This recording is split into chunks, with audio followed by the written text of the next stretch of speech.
The dust bit at her raw feet, each grain 1,000 tiny teeth.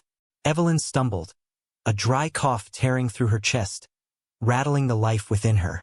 The sun, a malevolent eye in a bleached sky, seemed intent on baking her very bones. She had been walking for what felt like an eternity, but could have only been hours since the last wagon had lurched away, its occupants' faces grim and unforgiving in the rearview. No room for dead weight, the wagon master had grunted, his gaze lingering on the slight swell beneath her coarse dress, and then on the bruises blooming across her cheek and temple. They had taken her few possessions, her last meager ration of water, and, with a final, brutal twist, her boots. Just the thought of it made a fresh wave of despair wash over her, a cold dread that even the desert heat could not dispel. Without her boots, her journey was not merely difficult. It was an execution by attrition, one agonized step at a time. The ground was littered with sharp stones, sun-baked earth that cracked and splintered, each step a fresh agony. She hugged her arms around herself, as if to protect the fragile life that stirred within, a desperate act of preservation in a world that had seemingly conspired against her. Her breath hitched, ragged and shallow. She felt the first prickle of tears, not of sorrow, but of sheer, unadulterated terror. The vastness of the land mocked her, the silence deafening, punctuated only by the frantic beat of her own heart. She was a solitary speck, a forgotten detail in an indifferent world. Just as the sun began its slow, agonizing descent, painting the sky in violent streaks of orange and purple, a distant silhouette appeared on the horizon. It was a man on horseback, a lone rider, moving with a deliberate, unhurried pace that spoke of long journeys and a deep understanding of the unforgiving terrain. He was still too far to make out any detail, just a dark shape against the dying light, but a flicker of something, a desperate, irrational hope, ignited within her. She forced herself to keep moving, her legs screaming in protest, her swollen belly a constant, heavy reminder of her vulnerability. Every step was a prayer, a plea for intervention, for a momentary reprieve from the inevitable. As he drew closer, she could discern the broad shoulders, the worn duster, the wide brim of a hat pulled low, obscuring his face. He was an imposing figure, an embodiment of the desolate landscape itself, rugged, weathered, and utterly unyielding. He seemed to sense her presence before he saw her, his horse slowing its pace, then stopping. He remained still, a statue of a man, watching her approach. Her heart hammered against her ribs, a frantic bird trapped in a cage. Was he friend or foe? In this harsh world, the line was often blurred. She pushed through the last agonizing meters, her throat parched, her voice a reedy whisper. When she was close enough to see the lines etched around his eyes, the set of his jaw, the quiet intensity in his gaze, she finally spoke, the words tearing from her, raw and desperate. "They took my boots?" she choked out, then swallowed hard, her eyes pleading, fixed on his. "Can I walk with you?" He said nothing for a long moment, his gaze sweeping over her, taking in her bruised face, the bloodied feet, the unmistakable curve of her abdomen. His eyes were the color of slate, deep and unreadable, betraying no emotion. He dismounted slowly, his movements economical, deliberate. He was a large man, yet there was a quiet grace to him. He pulled a canteen from his saddlebag, uncorked it, and held it out to her. Evelyn hesitated for only a second, then took it with trembling hands, raising it to her lips. The water was cool, clean, a life-giving balm that slid down her parched throat, reviving her, syllable by excruciating syllable. She drank deeply, her body absorbing the moisture as if it had been starved for years. When she lowered the canteen, a faint sheen of sweat covered her brow, and her eyes, though still wary, held a spark of renewed life. He took the canteen back, his movements unhurried, and then, without a word, he turned, bending to examine her feet. His touch was unexpectedly gentle, his fingers calloused but careful as he brushed away the dust and examined the lacerations.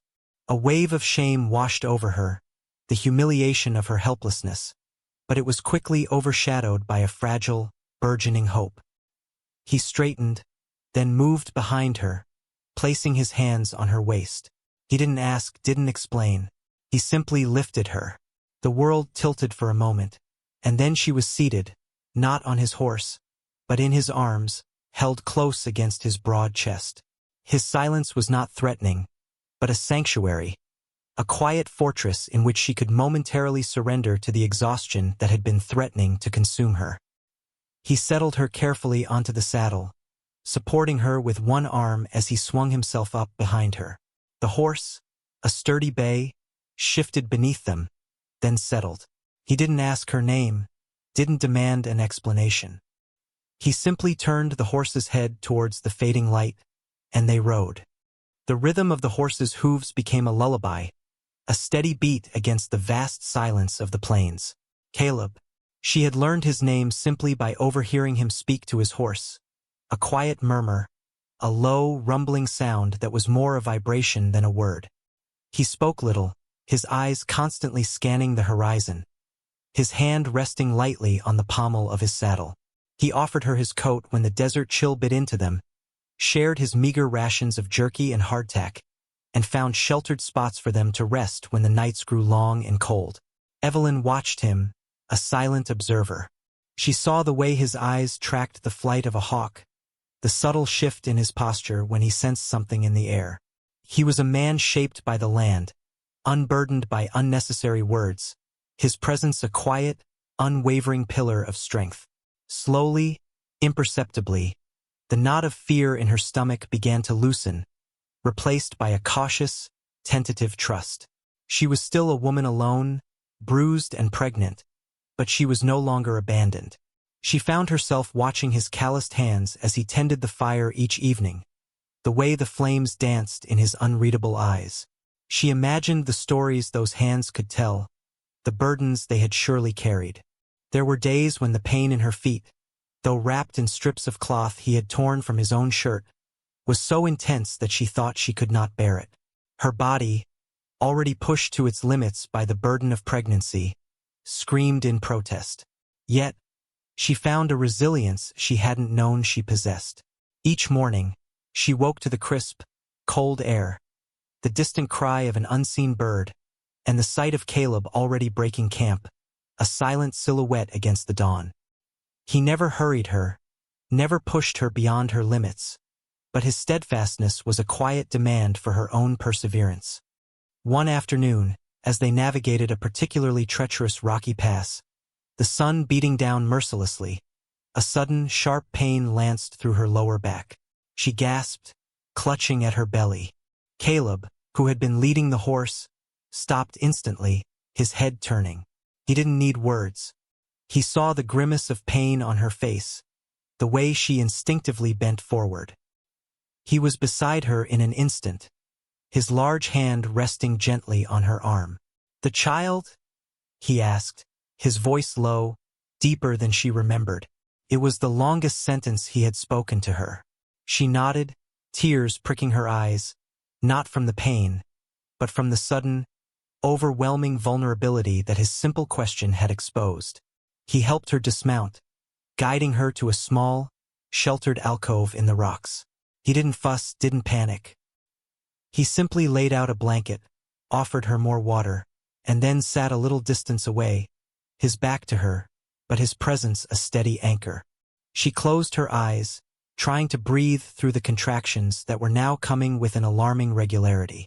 The world narrowed to her body, the pain, and the quiet, unwavering presence of the man who had, without a word, become her protector. She heard him later moving about, gathering dry brush, building a small fire.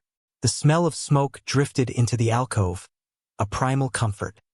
He hunted, returning with a rabbit, which he skinned and roasted over the fire. He brought her a piece, tender and warm, and she ate, feeling a surge of strength despite the deepening pain. As night fell, the contractions intensified, and a quiet panic began to set in. She was alone in this, despite Caleb's presence. She felt the first stirrings of a different kind of fear, the raw, ancient terror of childbirth in the wilderness.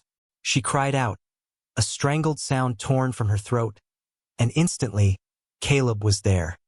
He sat beside her, not touching her, but his gaze was steady, unwavering, a silent promise of presence. The night became a blur of pain and gasps, of Caleb's low, calming voice, guiding her breaths, urging her on. He was a rock, an immovable force against the tide of her agony. He did not flinch, did not turn away, even when her vulnerability was absolute. He held her hand, his strong fingers a lifeline, and helped her through the final, desperate push. Then the world shifted.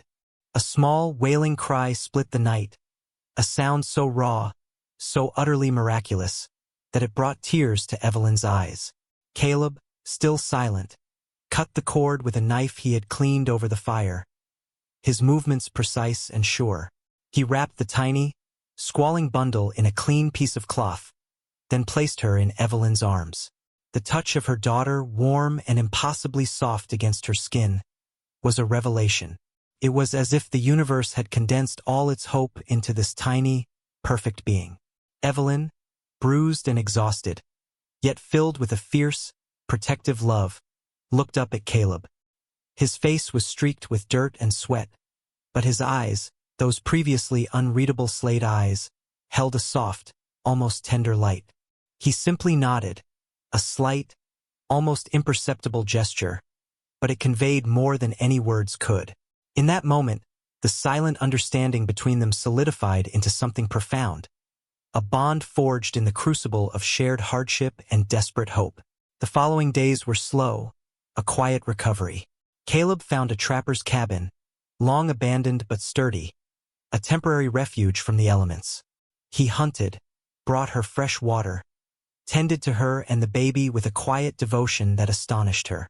She named her daughter Hope. One evening, as the sun dipped below the mountains, painting the sky in soft hues of lavender and gold, Evelyn watched Caleb from the cabin doorway. He was mending a tear in his saddle, his back to her, silhouetted against the fading light.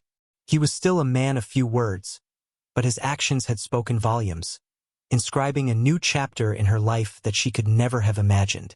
The world that had once seemed utterly indifferent now held a sliver of warmth, a quiet promise.